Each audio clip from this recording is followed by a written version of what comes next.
This is not my cup of T. हे आपण किती इझिली बोलतो ना। जर कुठलीही गोष्ट आपल्याला आवडत नसेल किंवा करायचं नसेल तर आपण इझिली त्याला चहासोबत रिलेट करतो। म्हणजेच चहा ही आपल्या एवढे जवळची आणि आवडीची गोष्ट आहे। पण हाच चहा आपल्या आरोग्यासाठी चांगला आहे का? उत्तर तुम्हाला सगळ्यांना माहिती आहे, पण तो का चांगला नाही हे मी आज तुम्हाला थोडक्यात एक्सप्लेन करणार आहे। चहा ही अशी गोष्ट आहे की त्यामुळे आपल्या बॉडीतले जे ॲसिडिक नेचर आहे ते खूप जास्त वाढतं। त्यामधली साखर, दूध आणि चहा पावडर हे कॉम्बिनेशन आपल्या बॉडीसाठी खूप घातक असू शकतं। यामुळे आपल्या इन्सुलिनची जी पात्रता आहे ती खूप जास्त वाढते आणि त्याचमुळे आपल्या शरीरामध्ये फॅटचं प्रमाण वाढायला मदत होतं। म्हणजे जे तुम्हाला वजन वाढीचा त्रास होतोय त्याचं मेन कल्प्रिट आहे तुमच्या आवडीचा चहा। येस, त्याचबरोबर चहामुळे आपल्या शरीराला खूप जास्त व्यसन लागतं। थोडं 4-4:30 वाजले किंवा सकाळी उठलो की आपल्याला चहा प्यायची तलप येते, कारण ती आपण म्हणतो एक ब्रेनला एक किक बसते।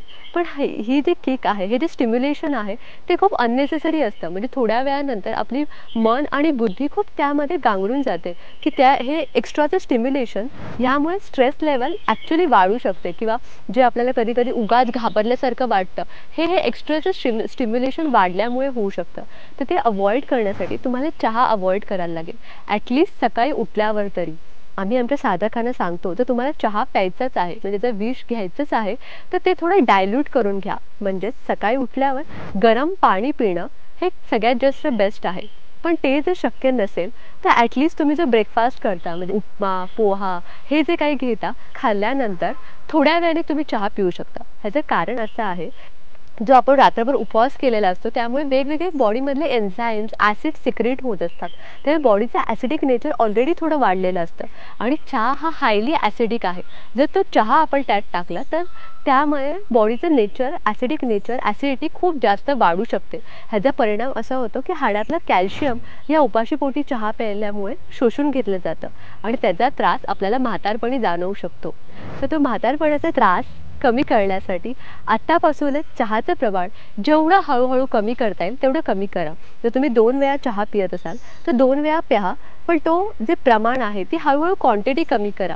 आणि आता उन्हाळा चालू आहे त्यामुळे चहाची जर सवय सोडायची असेल तर हा बेस्ट टाईम आहे।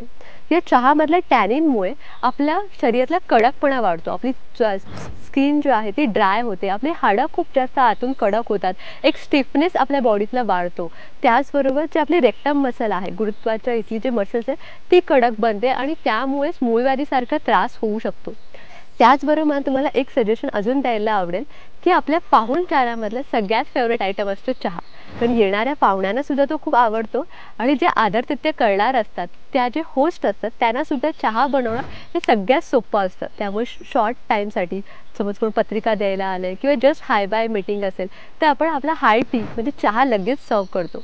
पण यामुळे तुमच्या येणाऱ्या पाहुण्यांचं आदरातिथ्य व्हायच्याऐवजी त्यांच्या आरोग्याचं नुकसान होतं।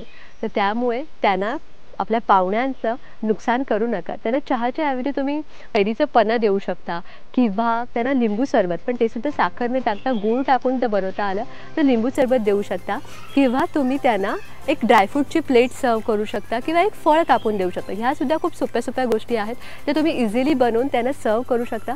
त्यांचं आरोग्यसुद्धा राखू शकता आणि त्यांचा आदरसुद्धा राखू शकता।